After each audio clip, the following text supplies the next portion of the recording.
Ilang buwan bago ang BARM elections, nakipagpulong na ang ilang opisyal ng BARM kasama ang mga international development partners para talakayin ang mga paghahanda para sa kauna-unahang BARM elections sa Setyembre.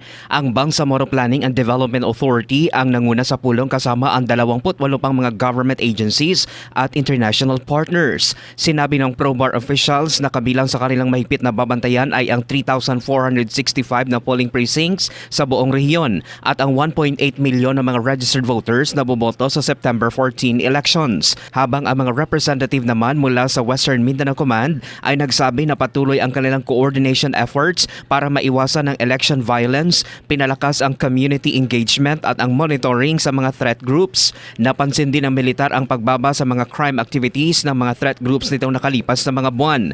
Kasama din sa pulong ang mga international development partners ng BARM na sumusuporta sa development priorities, partikular na dito ang peace building at usaping seguridad ng rehiyon. Sinabi ni Matthew Buyal, Second Secretary of the Australian Embassy, na mananatili ang kanilang suporta sa BARM lalo na ngayong papalapit ang transition period at mananatilian niya ang kanilang partnership sa rehiyon sa tulong ng mga magiging bagong halal na opisyal ng rehiyon.